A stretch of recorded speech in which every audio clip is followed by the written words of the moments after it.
Well, hello there, and welcome back to another Blender and ZBrush tutorial. This time around, I'm going to be showing you how to turn a regular model into a 3D print ready model. Here we have mine, and we're going to be first applying all the modifiers. You can either apply them individually, or you can just select everything and convert it into a mesh. This will apply all the modifiers. Make sure that you clear all parents and make sure to apply all transforms. And I also did shade flat on the whole model, because when it comes to 3D printing, this is the actual thing that the 3D printer sees. It doesn't see shade smooth, it only sees shade flat. So as you can see here, the model is very blocky, and the way you fix that is by subdividing later on.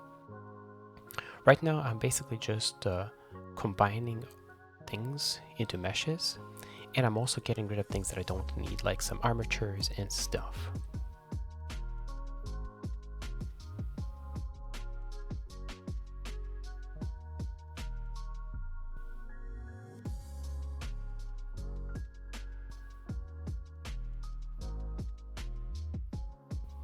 So the first major thing we're going to do is we're going to select everything, and we're going to do non-manifold, and then we're going to collapse the selected things. This will basically close all holes in the mesh, and you have to do this basically.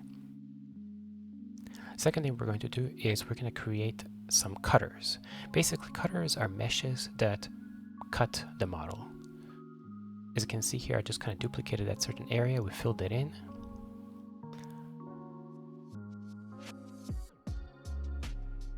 And here I'm just kind of cleaning it up a little bit.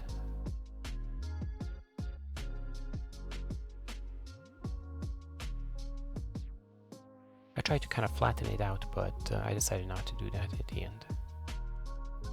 But basically with this cutter, what we're going to do is we're going to give it a little bit of a solidify modifier.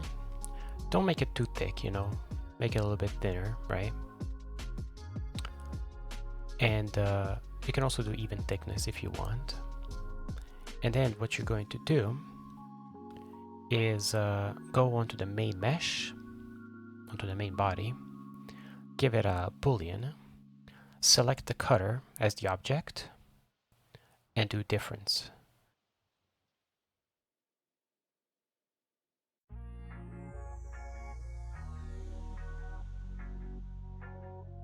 But before you do that, I'm actually separating the nails, because the nails are their own meshes right now. They're not part of the main mesh, so I'm going to just separate them. Then before cutting it, make sure to also kind of give it a little bit of a scale up so that goes through the whole mesh. And now you can apply the boolean. As you can see here, now we have a clean cut in the middle. Now the reason why I chose to cut it right here in the middle is because this is where the shorts and the shirt meet up, and it's like a perfect way to hide the cut. Whenever you're doing cutting, make sure to always, well, you don't have to do this, but if you want to make it look nicer, make sure to kind of hide the cuts. And you will see me hiding the cut for the neck by giving it a choker later on.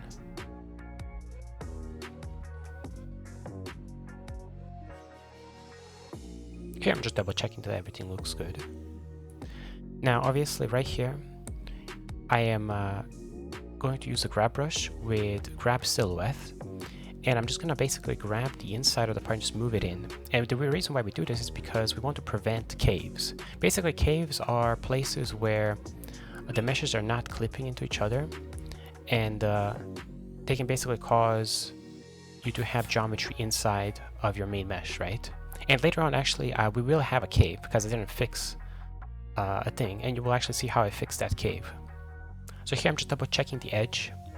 Everything seems fine up until basically this point right here, and I mark it to basically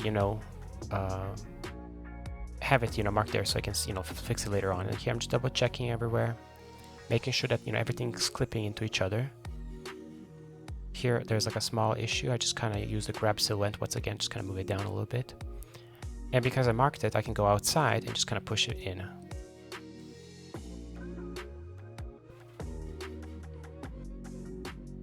And basically the basic premise of like having a model ready for 3D print is that you don't have any intersecting faces and that you don't have any holes in your mesh. Basically, you have to basically make it manifold.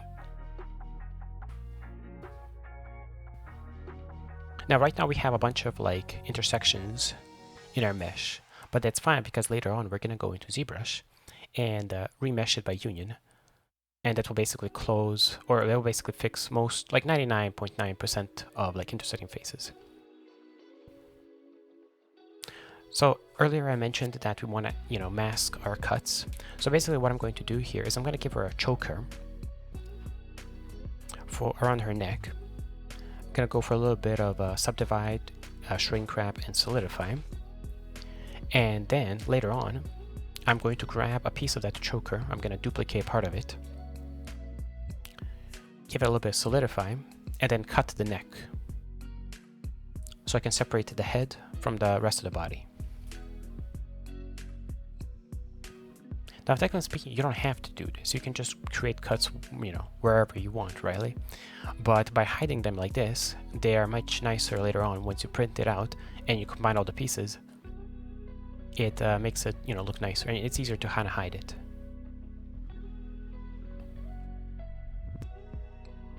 So I just apply all the modifiers,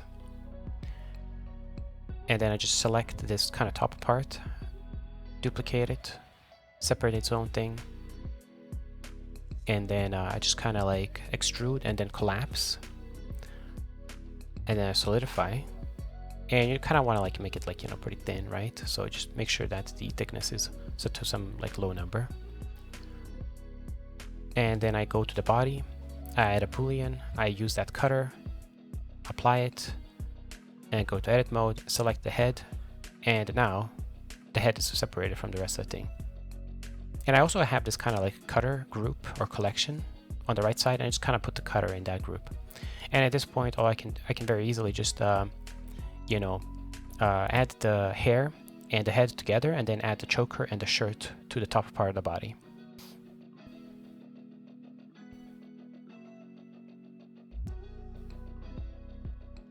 And at this point, we have the nails, right? So I'm gonna basically separate the toenails from the hand nails, and then join the toenails with the bottom part, and then the hand nails with the top part. So basically at this point, the only thing left for us to do is the chair. Now we're actually going to use ZBrush for most of remeshing, but for the chair, it's going to be purely done in Blender because it's really easy. All you have to do is just grab a cube, then click on the chair, add a boolean, and then go to intersect, and then do self intersections, and then select the cube, and then apply the modifier. And this will basically actually just perfectly fix everything. Like there's not going to be any intersecting faces or anything like that. And it's pretty simple when it comes to like geometry like this. Obviously, I'm not going to use this method for the rest of the body because bodies are a little bit more convoluted, and it would also take super long to do this method for the body because the chairs actually doesn't have a lot of like vertices, so we can use this method. But yeah, so we're going to bring everything to ZBrush. Before we can bring it into ZBrush, we have to make sure that obviously there's no holes. We already did that earlier, but we also cannot have any n-gons. So as you can see here, there's like a bunch of n-gons all over the place, right? So we're basically going to select those n-gons by doing a select by sides. You saw it, earlier. And then we're going to triangulate them. But before I do that, I decided, you know what? There's like a bunch of like vertices, congregated here in one spot on this like hair tip, right? So just select them, and I basically merge them all at the center. And then I say, okay, let me just select all the n-gons again, right? So I do select trait and then faces by sides.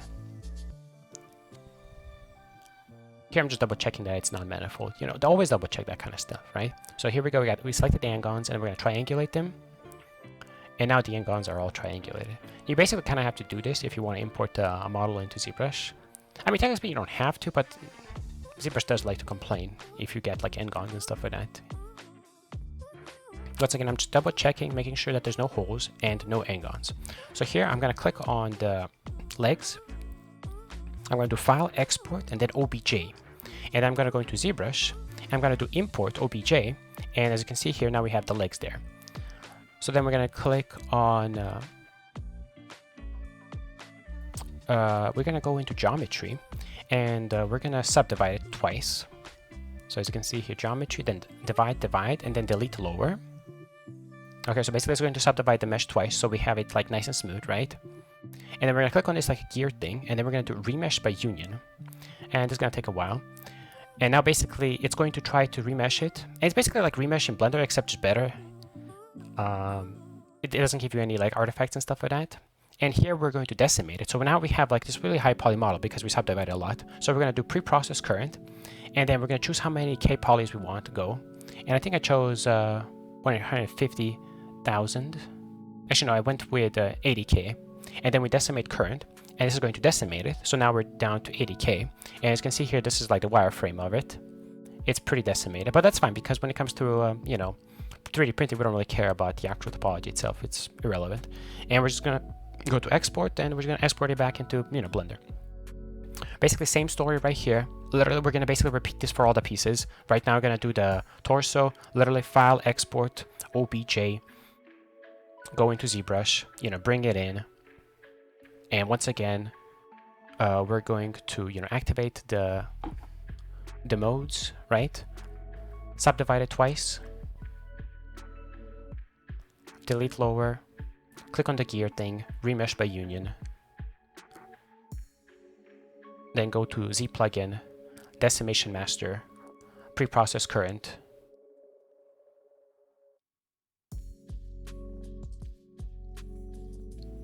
Wait for it to complete, and then just choose the amount of, like, you know, how much you want to go for. I think I went for like, let's see, how much did I end up going for? Like 10%, yeah. So, and as you can see here, we just decimated it. And the reason why we use ZBrush, you know, maybe asking, why are you using ZBrush? Because this stuff right here that we're doing literally would have taken half an hour in Blender. But here in ZBrush, we did it in like, what, like a minute? Less than that? I don't know. So yeah. And I feel like I'm like a broken record. Once again, now we're going to grab the head. Same thing, export as OBJ. Import it into ZBrush. You know, subdivide it, you know, twice. Delete lower. Remesh by union, decimation master. You know, it's the same thing basically. And once again, we're literally just using this because it's like way faster. Like, technically speaking, you could do this in Blender. All you have to do is basically the same story, you know, just subdivide it twice, then remesh it, and then decimate it. But that would literally take, at least for my computer, half an hour, or maybe even more, to be honest, depending on stuff. Oh yeah, so right here, I just forgot to pre-process it. So make sure that you always click on the pre-process current, and then once it's done, you can go to decimate current, right? Because if you don't do that, it's gonna, you know, give you that, you know, complaint. It's like, oh, you gotta first, you know. Now as you can see here, I just kind of screwed up the neck there. It's not really a big deal. We're gonna actually fix that later on. Yeah. Once again, export. You know, I feel like I'm like a broken record. You know, it's we're basically repeating the same process for all of them, right? Luckily, this is the last one. Oh yeah, so before I noticed that the tip of the hair was kind of sticking out of that, like, you know, hairband. So I was like, you know what, let me just delete that. I don't really need it, because later on we're going to be adding like a key for it anyway. So I might as well just kind of clean it up a little bit. So here I am just kind of like deleting this kind of like extra tip.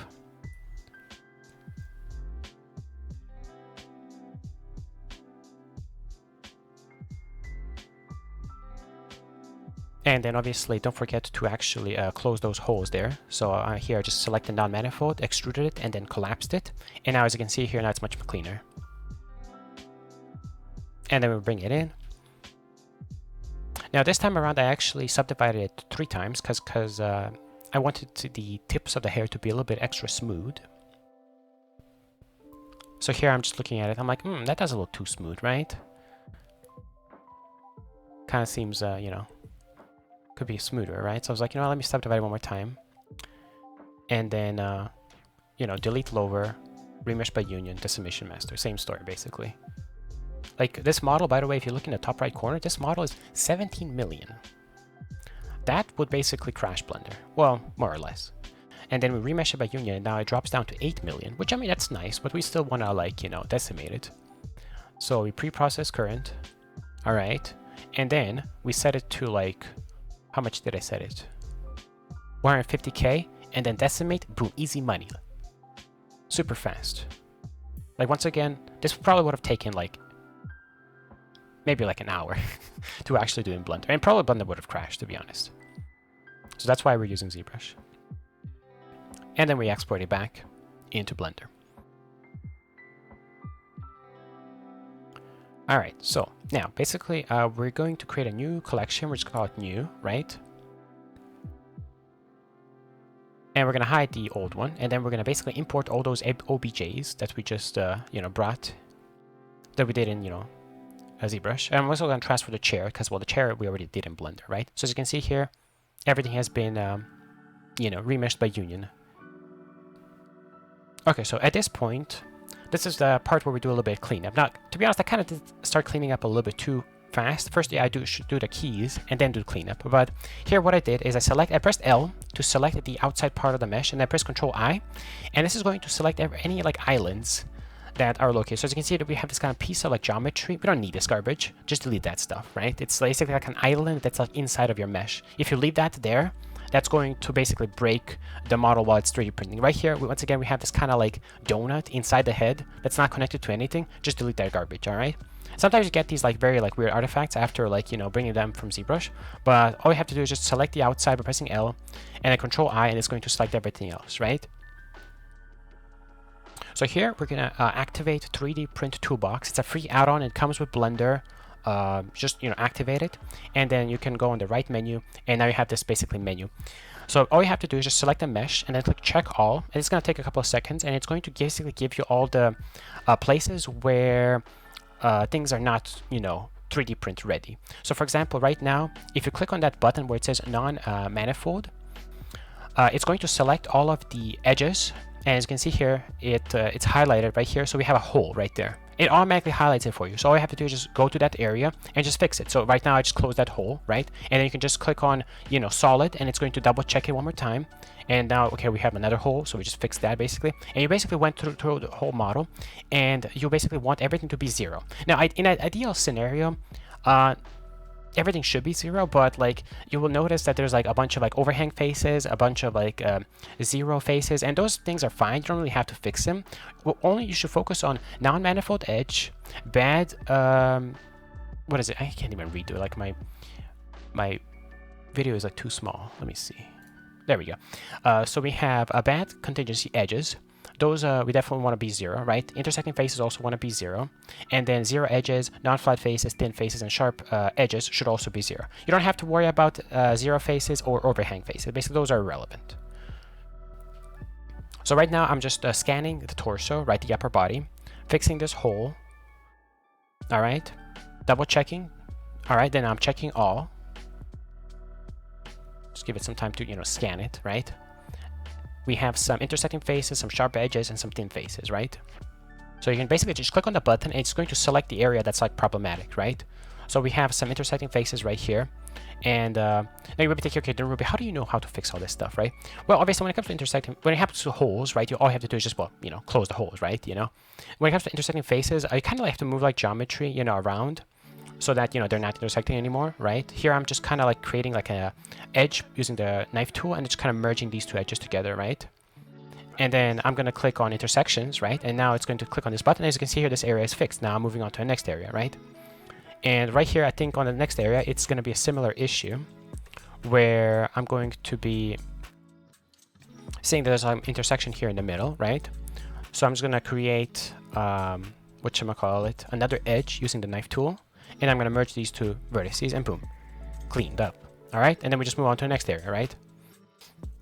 So here it's a little bit more, you know, shenanigans. And then I realized, oh my God, we have a huge cavern. Then we'll be thinking, what do you mean cavern? Well, we have basically a whole area that's inside of our mesh that shouldn't be there, right? And here I'm like, okay, don't panic, don't panic. Where's the issue? Oh, and then I see, oh, between the boobas, right? There's a hole. And that hole basically creates this whole cavern.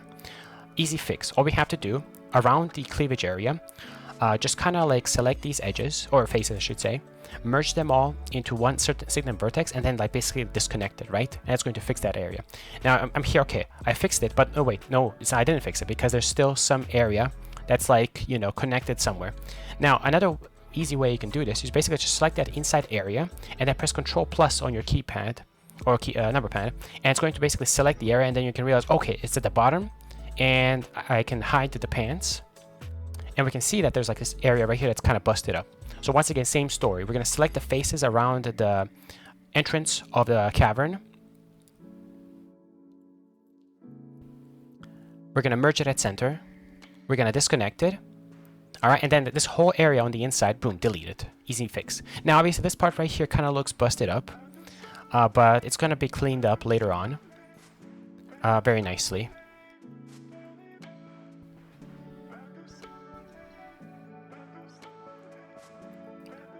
And oh, by the way, it's actually really funny. So earlier we had 11 intersections, but then after I cleaned it up here and I fixed that, you know, whole cavern area, now we have 44. So do keep in mind that sometimes when you fix things, you can actually cause more problems than you fix, right? So here I have a bunch of like intersecting faces. One thing I don't recommend, don't use, once you actually, you know, bring a mesh from, you know, ZBrush, right? After you've done like the remesh by union, do not really use your sculpt tools. Do not smooth things out. Do not that, because that's going to create additional intersecting faces right here. For me, it's actually really easy right here because I can just kind of smooth it out because it's like a flat area. And then they say, you know what? Let me just go into edit mode. And this whole area that's like causing the issue, I'm just going to select it all, right? I'm going to zoom out and just select the whole thing and just kind of like merge it all together, you know? Because it's like a flat area. It's not really like a big deal. But obviously, if this was like some other area, I would not do that, right? And that basically just kind of fixed a bunch of issues. I just have like a couple of things here that intersect and just kind of like, you know, merge it all together. And right now it kind of looks, you know, busted up, but it's fine because later on, once we create the key, it's going to be all cleaned up, trust me.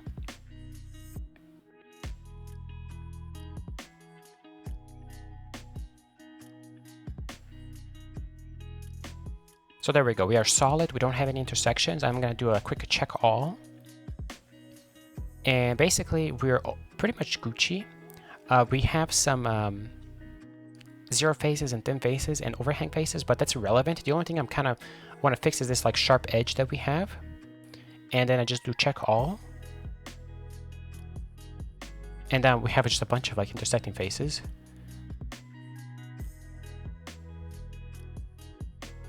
So yeah, sometimes like I highly recommend always like double check things, triple check things, because like, you know, sometimes when you fix issues, you create basically new ones, right? So I'm gonna do another check all just in case. And there you go. Basically, everything is at zero that we care. Once again, zero faces, thin faces, overhang faces, we don't really care much about. They don't have to be zero. But everything else, you should try to, you know, make it zero, right? You don't have to, but you know. So here, remember how I mentioned that the neck got busted up? Well, the way we're going to fix that is we're just going to do a little bit of a boolean.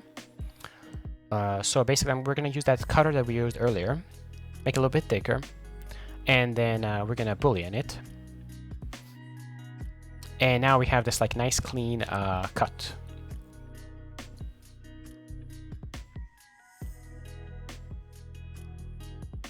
There's a little bit of leftover geometry there, but you can just delete that. We don't really need it.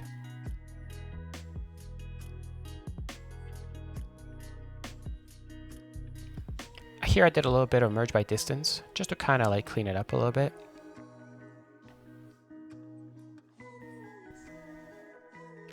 And then we're just going to extrude it and kind of like scale it down. And this is going to be our key. Once again, here I try to kind of merge it by distance, just kind of clean it up a little bit. And we're going to get rid of these vertices by dissolving them, so we can have this like nice face that we're going to flatten. Right there, I just used the Loop Tools add-on. It's just a free add-on that comes with Blender. Just, you know, enable it, and you have those extra options to move things in edit mode. So here, this trick I learned from Rosilla, where basically he takes part of the head, or part of the area that's going to be the key. He duplicates it, then we select non-manifold, we merge it at the center, right, by collapsing it. Double check that you don't have any manifold, Then we do remesh, and we set it to be kind of some, nice low number, right? So it's like remeshed. Then we're gonna do a little bit of displace, just a little bit, right, to kind of create this gap. And you'll see, because here's the thing, when it comes to resin, and I presume, most of these like models that I create are meant to be, printed with resin, right? Because resin gives you a much higher quality in terms of detail, right? But yeah, when it comes to resin, it does like to expand. So that means that whenever you create these keys, you have to give it a little bit of displace so that you create a gap so that when resin expands, it still fits with the rest of the thing, right? So here I noticed that there's like it's protruding right here at the bottom. So I just kind of very slowly and gently moved it outside so that, we don't create this kind of hole right there. So we have remesh, displace, and then another remesh afterwards. And then we're going to click on the body, we're going to boolean it, and now we're going to apply that boolean, and we hide the cutter, and now we have this like nice clean gap between the head and the rest of the body. So it can, expand and still fit later on. Okay, so now we're basically going to do a similar thing on between the torso, the upper torso, and like, the bottom part. So I just went into edit mode and I cleaned it up, right? I turned it into a nice, flat thing, and I extruded it, give it a little bit of like scale, so it, it's nice and like a little bit, smaller, right? Right click, loop tools, and then we do flatten. All right. And then once again, just like first time around, we're going to go into edit mode. We're going to, expand the selection by pressing Ctrl+. We're going to duplicate that. Non-manifold to select, the outer, a hole. Collapse into a center. And then just double check that, it's non-manifold again. So just, non-manifold again. As you can see here, this time, we have to do it twice.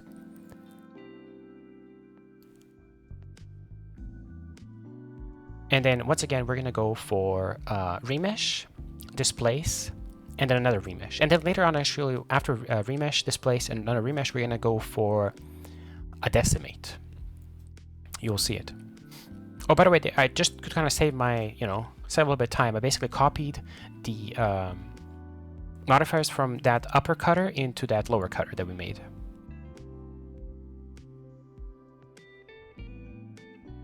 Here I'm just double checking the actual displace value, how much is going to displace it. And there I just added the decimate modifier as well. And then we're gonna, boolean it, and we're gonna apply that boolean. As you can see here, now we have this like nice clean thing at the bottom.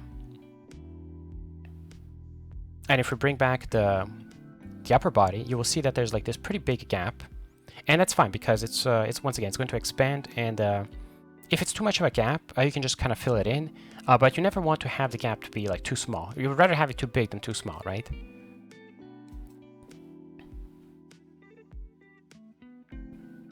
So I think the next thing we're going to be doing is, let's see, I think it's the chair part now. Yeah, okay, so we're going to duplicate the chair, and we're going to hide the original just in case. So with this new chair, that's going to be our new cutter, basically. We're going to copy the modifiers, like the remesh, displace, remesh, and decimate to the chair, right? It's going to have the same, values as the, the other cutter. And then we're going to boolean it. We're going to boolean the top part. So now it's going to basically cut the top part. Now, it might look weird, but, that's the price that you have to pay for doing squish stuff, right? And then we're going to do the same thing for the legs, right? So we're just going to like boolean it. And we're going to apply.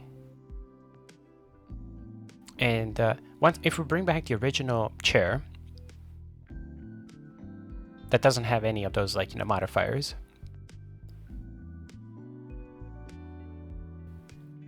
Just give it a second.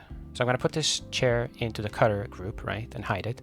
And as you can see, if the original chair, there's like this gap, and we want that gap because once again, resin expands, and if we didn't have that gap, then it would not be able to kind of like click or like slide into each other, right? So now I think we're gonna grab a cube. And I'm going to copy once again the modifiers from the cutters. Once again, the remesh, displace, remesh, and then decimate, right? So I'm gonna basically copy modifiers from the chair, hide the chair, and now we have this guy chilling there. And here I'm just kind of adjusting the actual thing, and then I said, you know what, never mind, I'm not gonna adjust it, it's fine as is. So here I'm gonna activate face project with aligned rotation to target. And now it's going to automatically align the rotation to the, to the face that it's like, going on, right?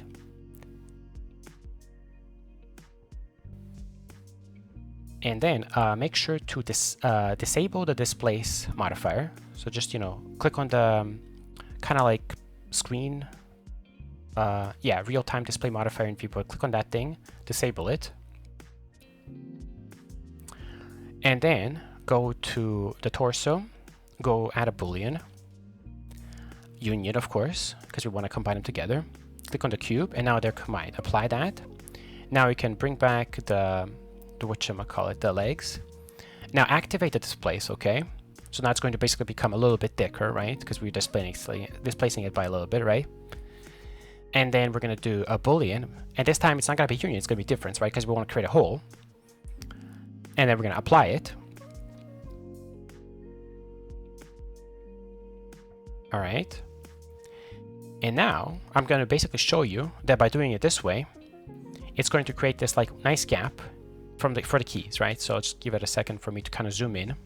I'm going to hide the cube here for just a second. Now we're going to zoom in, right? This is between them, right? It's very tight space, right? But as you can see here, there's a gap between them, and we want that. Because once again, I have to, repeat this stuff. Resin does expand, so you want to get rid of that nice gap. All right, so I'm basically going to grab this cube, just move it up, and then I'm going to hide the head. I'm going to activate the snap mode once again. Then I'm going to disable snap mode, rotate it a little bit, and then enable snap mode again. And here, just in object mode, I'm going to scale it up so it's like longer.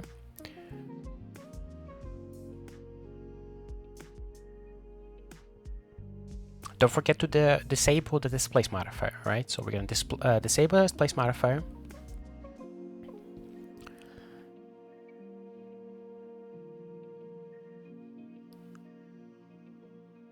Here I almost forgot.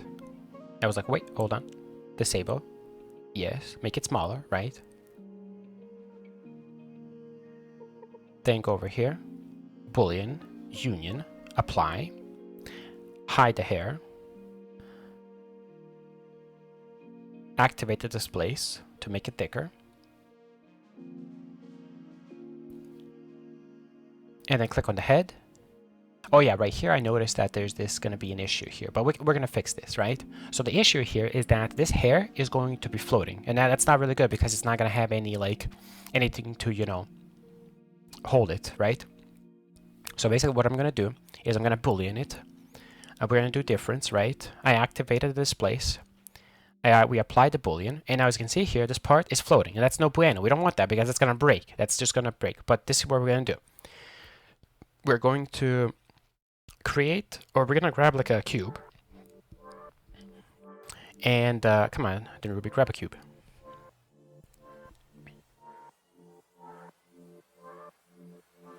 I guess I'm thinking like how I'm going to fix this, but I already knew how to fix it. I don't know. I was debating if I should do it now or later. But I was like, let's do it right now. Let's fix it immediately. So there we go. Grab a cube. And we're going to subdivide that cube.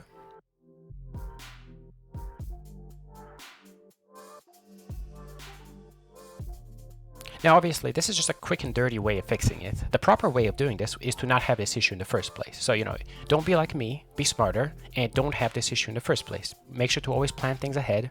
When it comes to 3D printing, you always have to plan things ahead, right? And if you don't plan things ahead, then you're going to create, these like very quirky ways of fixing things. But basically, grab this, cube, we subdivide it, and then we union it. And that basically kind of fixes it by, adding like some supports there. And then we do the same thing over here. And now obviously this doesn't really look nice because it's just like some random sphere holding a hair, right? You obviously want to make it whatchamacallit, proper in the first place, right? But this is a quick and dirty way of fixing things, right? That's not gonna cause any issues.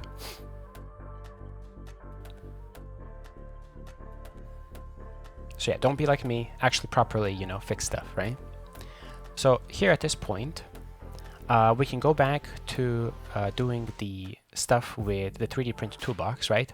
So we can double check things. Now, as you can see here, we have a bunch of issues. We have some intersecting faces, we have some zero edges, non-flat stuff, we have a bunch of stuff. So when it comes to, let's see here, I think this is the intersection stuff, right? So when it comes to intersecting faces, you just kind of have to zoom in and just kind of manually, merge things together, make sure that, maybe like create some new edges, do some merging and stuff to kind of clean it up, right? As you can see here, I'm just gonna, most of my things when it comes to that kind of stuff is just kind of merging vertices that are causing problems, right?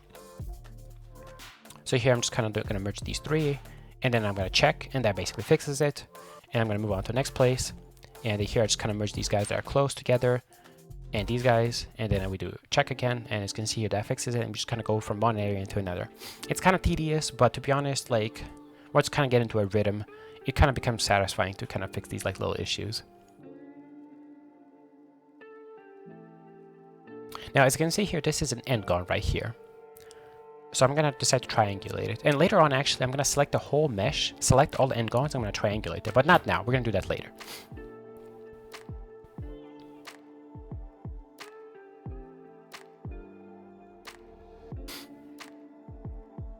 Here we have a bunch of end gons, but, I see them, but I'm going to, fix them later. Now, technically speaking, you don't have to fix end gons if they're flat, but I think in these cases, they're not flat. They're well, not flat, right? So whenever you have non-flat end gons, make sure to, triangulate them so that the printer doesn't get confused.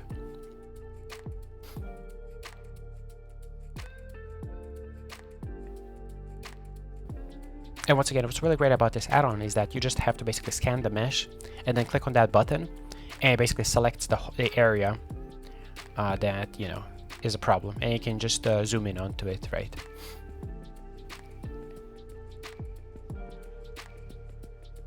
And once again, I know somebody's gonna ask me, denRubi, how do you know how to fix stuff? Well, it's just a bunch of repetition and experience. Over time, you basically learn how to, very quickly, fix issues by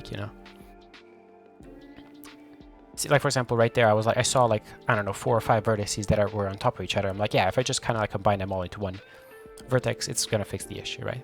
So here, we don't have any we don't have any non-manifold. We also don't have any bad contingency. By the way, if you don't know what bad contingency is, basically it's inverted faces or inverted normals. So there we had a bunch of non-flat faces, and the way you fix non-flat faces is by selecting them and then triangulating them. When it comes to zero edges, the way you fix them is by selecting them and then you do merge by distance. Now here I made a small mistake where I did merge by distance, but I actually didn't check in the bottom left corner the actual amount of distance, and I kind of just did a little bit of things. So here I'm like, okay, let me just go back, undo, right? And then I do another check, right? And I go click zero edges again. And then I do merge by distance.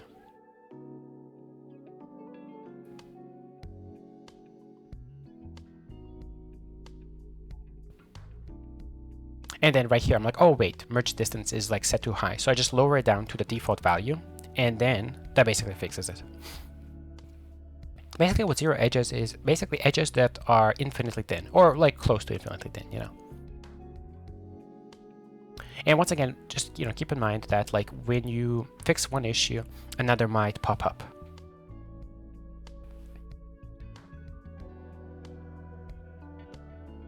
Now, depending on how dense your mesh is, sometimes this is scanning can take a while. So instead of scanning everything where it says check all, you can just scan individual things. You can just scan thickness, edge sharp, overhang, distorted, degenerate, intersections, or solid, individually. You don't have to scan them all at once. So here we have a bunch of sharp edges, and technically speaking, you don't really have to fix them. It's nice if you want to fix them, but they're not really super required, So here in this case, I was like, you know what, they're fine. They don't have to be fixed. It's, if you want to be pedantic, you can do it for sure. But I was like, you know what, they're fine. I basically fixed all the things that are really important. You don't have to, like, you don't have to fix everything. Most printers will definitely print out this model without any issues. So here, I selected all of the n-gons in the mesh, and then I triangulated them. And then after that I triangulated, I was like, let me just double check everything once again. I do check all, just to, see. We still have those sharp edges, but that's fine. So here, we're going to switch out to this new mesh. And we're going to do check all, and then as you can see here, we're going to have some issues. A bunch of intersecting faces, zero edges, thin faces, sharp edges, we have a bunch of stuff, right? Usually I start with zero edges, and then I do merge by distance. They're pretty much the easiest to fix. And make sure every time you do a big fix, just click on check all, because right here I was like, wait, why is this problematic? This is just a regular triangle. But you basically have to update the 3D print toolbox by clicking on check all every time you do a big fix.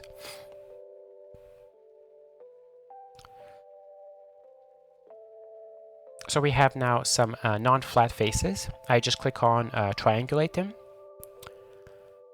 And then I selected all the n-gons in the mesh, and then I triangulated them as well. And I click check all.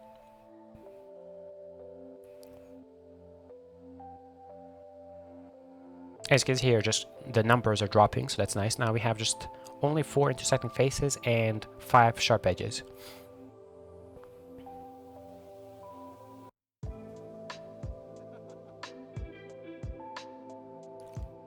So here I decided, I'm just kind of, merge that triangle into one vertex, and that basically fixes the issue.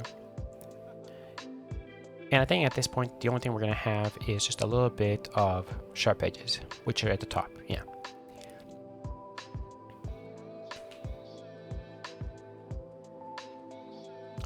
And that's basically pretty much it, really. I repeated this these same steps for the head model and the hair model.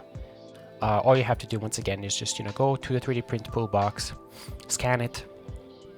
If you got holes in the mesh, fill them in. If you got intersecting faces, move things around, do some shenanigans. If you got non-flat faces, triangulate them. If you have zero edges, merge them by distance. And obviously, if you have some bad contingency faces, all you have to do for those is just click on it and then just flip it. It basically just means flip normals, right? You just basically flip it, and usually, most of the time, you're not going to have those issues.